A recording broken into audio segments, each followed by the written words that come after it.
सब यही जानने में है कि आत्मा क्या है। तो आत्मा कुछ और नहीं, हमारा ही एक स्वरूप है। मुझे याद है कि बहुत सारे लोग बोलते हैं आत्मज्ञान, ठीक है, और जो सुना है अक्सर बोलने लोग बोलते हैं कि आत्मज्ञान पाना तो आप हिमालय चलें।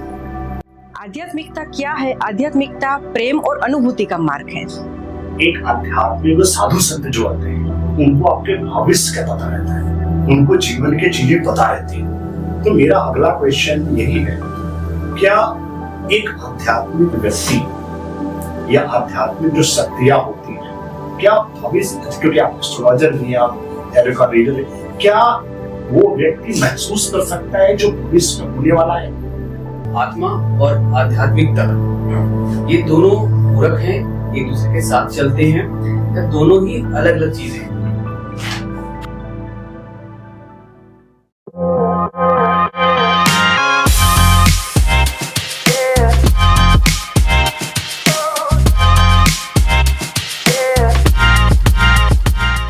नमस्कार, आप सबका स्वागत है हमारे इस नए पॉडकास्ट अलौकिक यात्रा में। हम सब कई बार अपने आप से बहुत सारे सवाल पूछते हैं और उनके जवाब ढूंढते हैं। कभी उन सवालों के जवाब अपने मित्रों से ढूंढते हैं, कभी किताबें पढ़ते हैं और कभी हमारे साथ जुड़ के पॉडकास्ट के जरिए जानने की कोशिश करते हैं। आज हमारे साथ एक विशेष गेस्ट हमारे आए हुए हैं, डॉक्टर हिमाद्री। मैं हूँ रंजीत सिंह, आज आपका होस्ट। नमस्ते, मैं हूँ अनिल कुमार सागर। आज एक बहुत ही इंटरेस्टिंग पॉडकास्ट हम लोग शूट करने जा रहे हैं, जिसमें हम लोग जानने की कोशिश करें जो हमारे गेस्ट हैं वो एस्ट्रोलॉजर हैं, टैरो कार्ड रीडर हैं, हीलर हैं और एक एचआर प्रोफेशनल रह चुके हैं। तो हमारा पॉडकास्ट में स्वागत है हिमाद्री बहन, केम छो? आत्मा नमस्ते, ओम नमो नारायण। હું મજામાં છું અને ખૂબ ખૂબ ધન્યવાદ મને ઇન્વાઇટ કરી તમે સ્પેશિયલી, અને તમારા ઓડિયન્સ સાથે પણ વાત કરવાનો એક મને મોકો મળશે।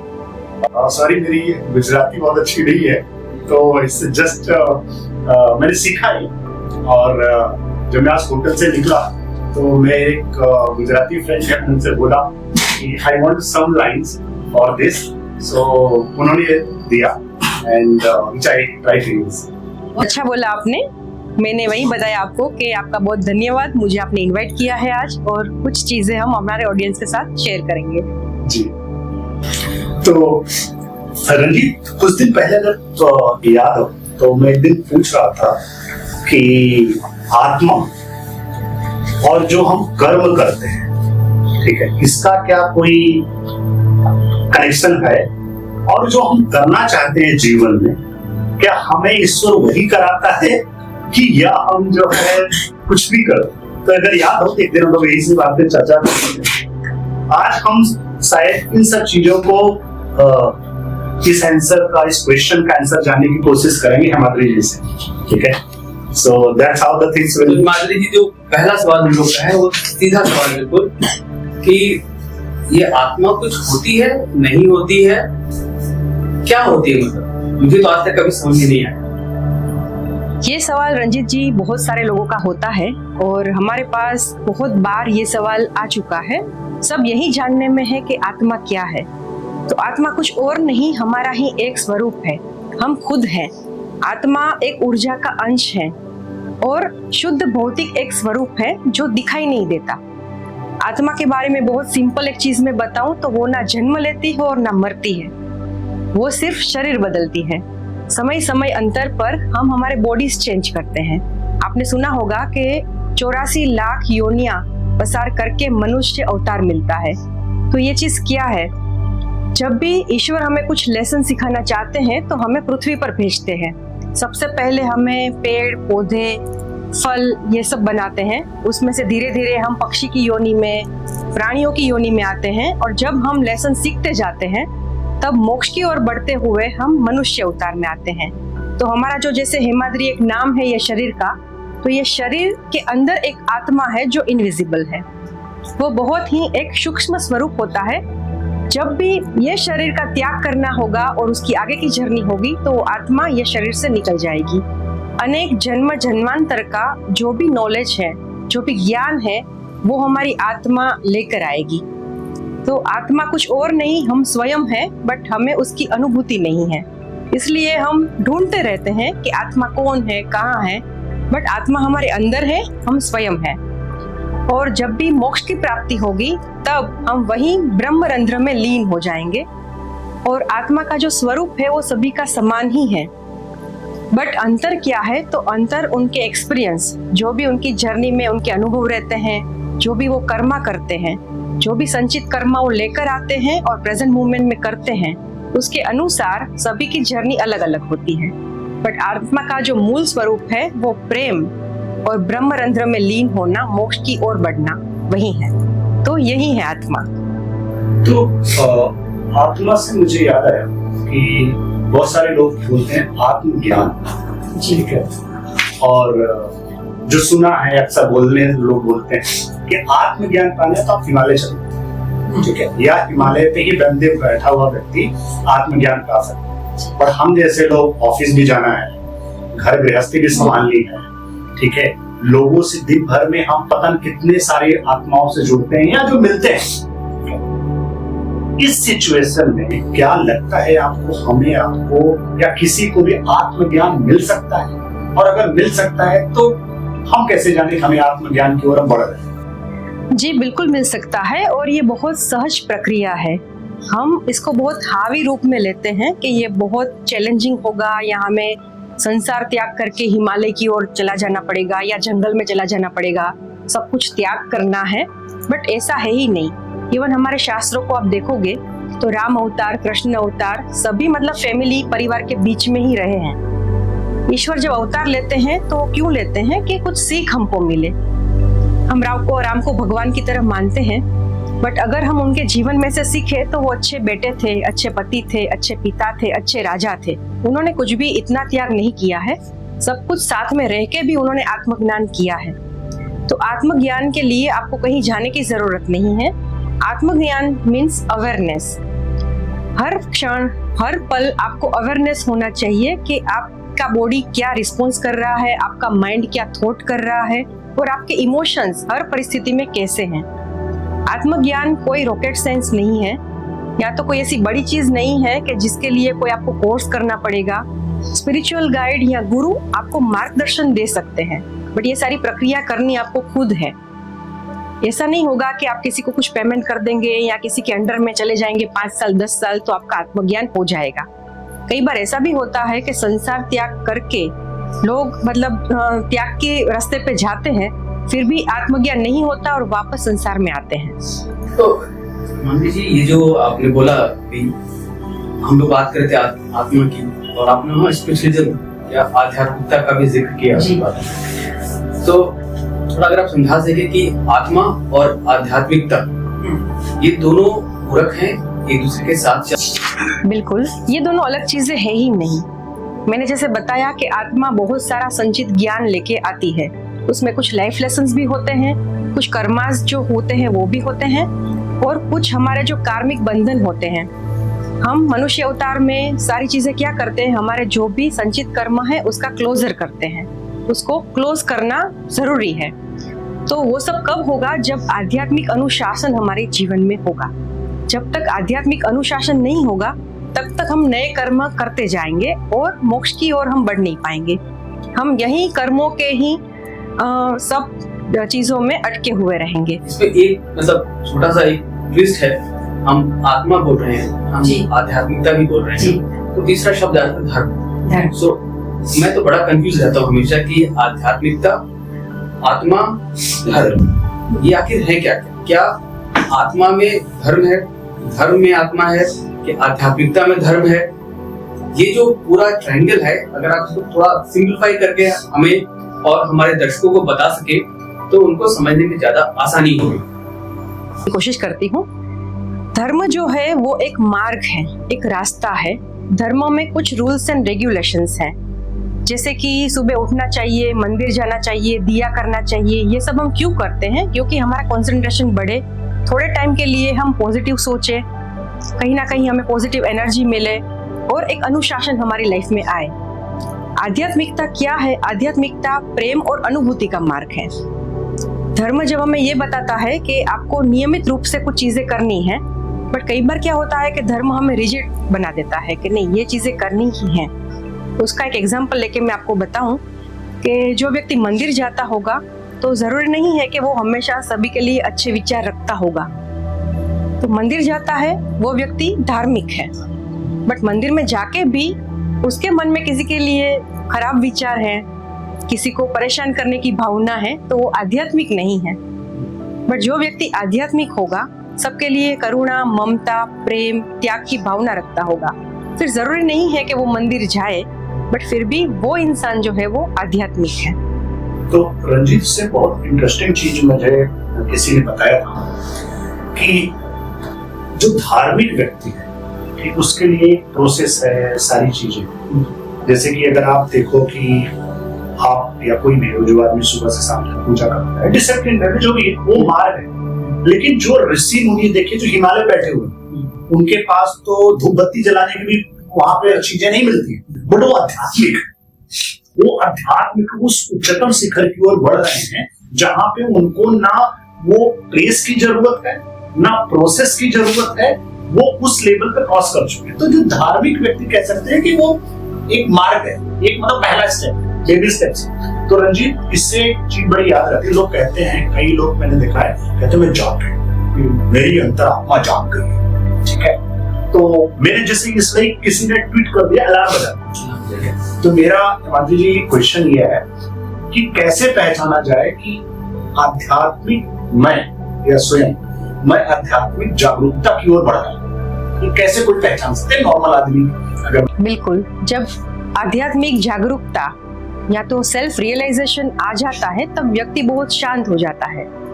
शांत इन द सेंस के यहाँ मैं ऐसा नहीं बता रही हूँ कि वो बोलना बंद कर देता है, लेकिन वो अंतर की भीतर की शांति होती है। आसपास की परिस्थितियां जो भी हो उसमें वो इतना हलन चलन मतलब महसूस नहीं करता, बहुत ही भीतर से वो शांत होता है। किसी ने कुछ अच्छा किया उसके साथ तो बहुत खुशी के मारे ज्यादा रिएक्ट नहीं करता, या किसी ने बहुत दुखी किया है तो बहुत ज्यादा सैडनेस नहीं आती। वो जो भी परिस्थिति होती है उसमें स्टेबल रहता है, नॉर्मल रहता है। और ये चीज तभी आती है जब यूनिवर्स के प्रति उनका कंप्लीटली सरेंडर होता है, संपूर्ण शरणागति कि कुदरत मेरे साथ जो भी कराएगी वो मेरे जीवन के लिए, जो भी लेसन्स मुझे लेने हैं उसके लिए सही है।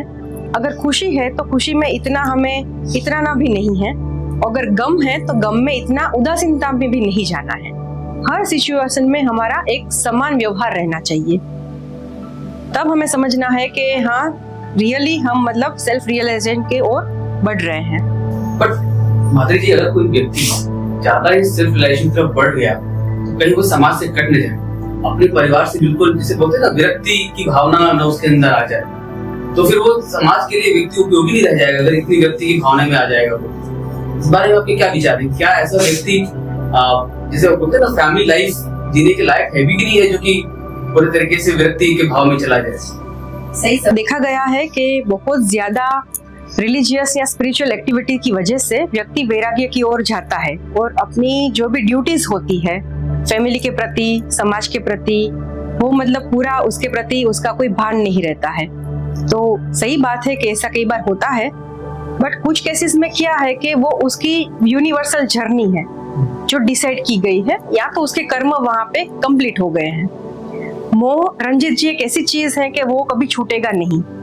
जैसे हम परिवार में रहते हैं, हमारा कोई भाई है, पति है, पत्नी है, तो उनके प्रति हमारा एक मोह होगा।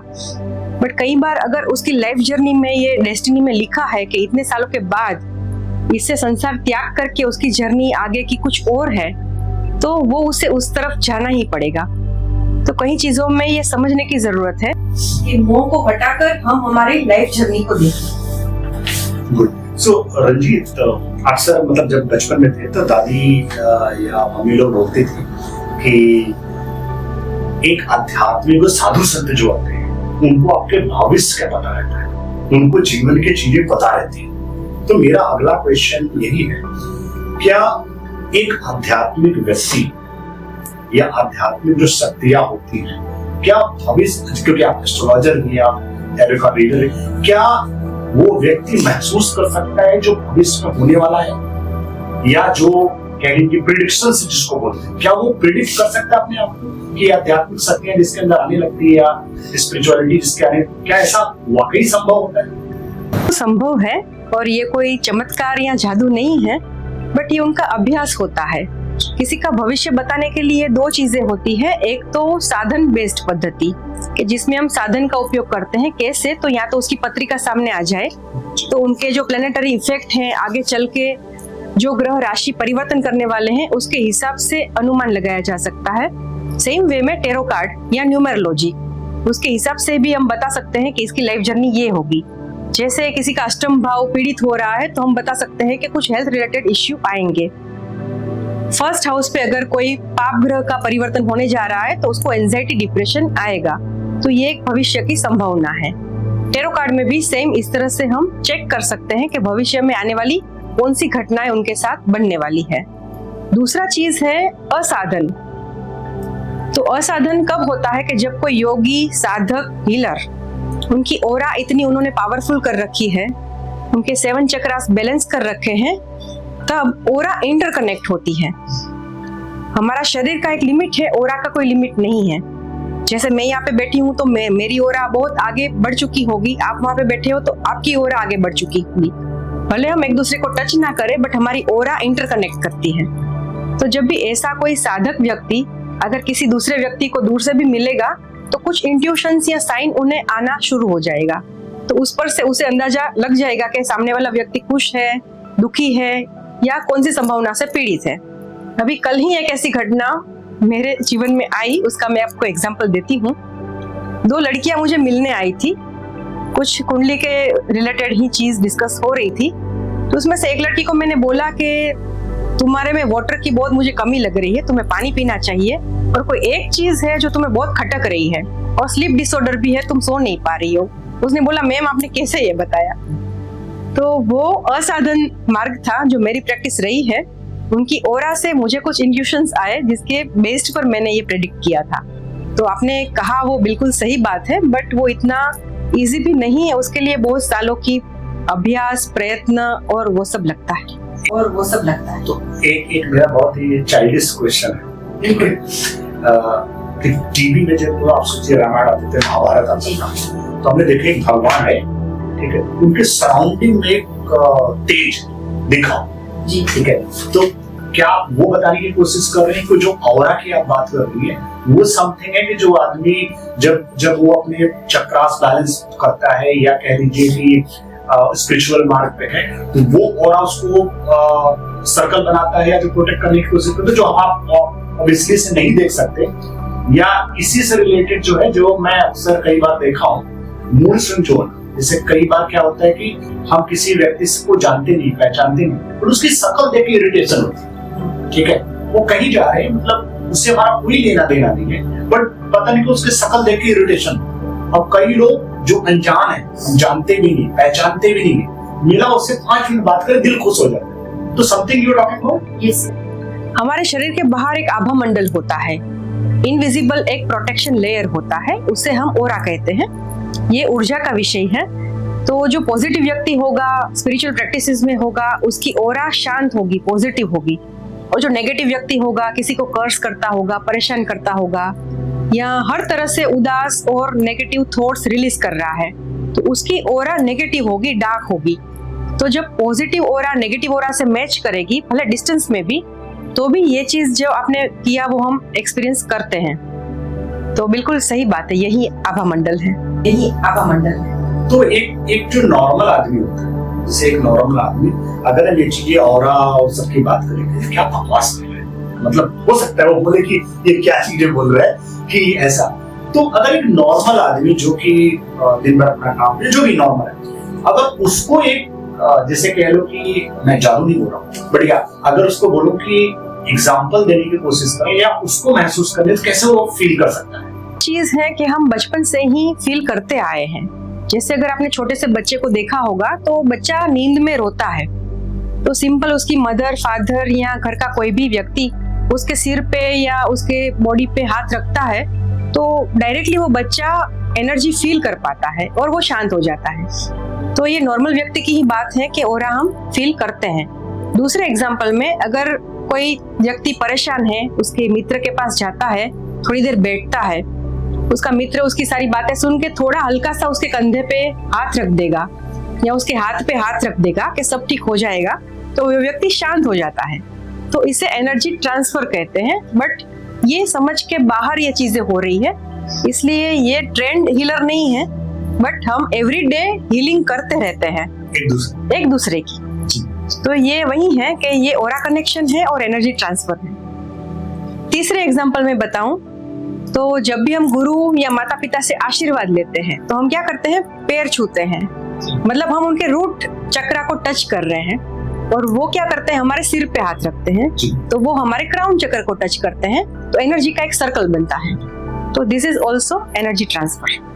तो मैंने इसी से मैंने कहीं पर सुना था कि व्यक्ति को हर आदमी का पैर नहीं छूना चाहिए, क्योंकि कहीं पे ऐसा था कि अगर आप सबके पैर छूते हो और वो जो सामने वाला व्यक्ति है, अगर वो आपके लिए निगेटिव थॉट रखता है, अगर वो आपके लिए मतलब अंदर से पॉजिटिव नहीं है, तो that will be the impact your energy. इसलिए बोलते थे कि किसको सुने, अपने माँ के, अपने पिता के, ठीक, गुरु के, मतलब ऐसा सुना। तो इस समथिंग क्योंकि हमारी ओरा अगर पावरफुल है, पॉजिटिव है, तो उसे प्रोटेक्ट करने की जिम्मेदारी भी हमारी ही है। इसलिए काफी संतों साधकों को आपने देखा हो तो वो लोगों से दूर रहते हैं, किसी को अपने पैर टच नहीं करने देते। जैसे आप बोल रहे हो कि हमें पैर नहीं छूने चाहिए, वैसे जो साधक व्यक्ति होता है वो किसी को पैर छूने भी नहीं देता जी। हाँ, वो दूर रहता है कि दूर से आप आशीर्वाद लो ताकि उसकी एनर्जी भी, पॉजिटिव एनर्जी भी ट्रांसफर ना हो जाए। तो ये बहुत इंटरेस्टिंग, क्योंकि मैं साउथ इंडिया के साउथ पार्ट में आता हूँ। वहाँ पे रंजीत एक बहुत अनोखी चीज है कि पंडित जी जो है, पहली बात तो जैसे नॉर्थ के मंदिरों में क्या है कि आप गर्भगृह में जा सकते हैं, जैसे शिवालय हो गया कहीं पे, वहाँ पे क्या पंडित जी, सिर्फ पंडित जी गर्भगृह में जाएंगे। पंडित जी का मतलब मैं जात विशेष की बात नहीं कर रहा हूँ, मैं बात कर रहा हूँ जो पुजारी वो ही जाएंगे। और जब वो पूजा कर रहे हैं, पूजा करने के बाद है, they will not allow anybody to touch his feet, ठीक है। और ये मैंने कई लोगों को देखा। इनफैक्ट एक जो इस तरह अध्यात्मिक संत है, का मैं नाम नहीं लूंगा, भविष्य बताता है, वो भी अलाउ नहीं करते अपना पैर किसी को छूने देना। तो I think this is the reason. तो साथियों, जैसा कि आपने सुना और देखा, ये जो चर्चा है ये बहुत ही इंटरेस्टिंग चर्चा है, और मुझे लगता है कि इस पूरे पॉडकास्ट सीरीज के दौरान आपको कई ऐसी बातें सुनने को मिलेंगी जो आज तक आपने कभी सुनी नहीं होगी या जानी नहीं होगी, या अगर जानी भी हो उसका ध्यान नहीं दिया होगा। उम्मीद करता हूँ कि आपको ये पॉडकास्ट पसंद आ रहा होगा। लेकिन दोस्तों, ये सिर्फ शुरुआत है। अभी इस पॉडकास्ट में हम लोग बहुत सारी चर्चाएं करेंगे और हम लोग बहुत सारी चीजें जानेंगे, क्योंकि हमारे जो गेस्ट हैं वो मल्टीटास्क कर रही हैं, ठीक है। हम एचआर फील्ड में हैं, वो एचआर रह चुकी हैं। अब उन्होंने एक सामाजिक और धार्मिक और सबका एक कॉम्बिनेशन, हमारे मल्टीटास्कर हमारे साथ गेस्ट हैं। तो इस चर्चा को आगे बढ़ाते हैं। नेक्स्ट एपिसोड में देखेंगे आप, बहुत सारी चीजें डिस्कशन है। Stay tuned.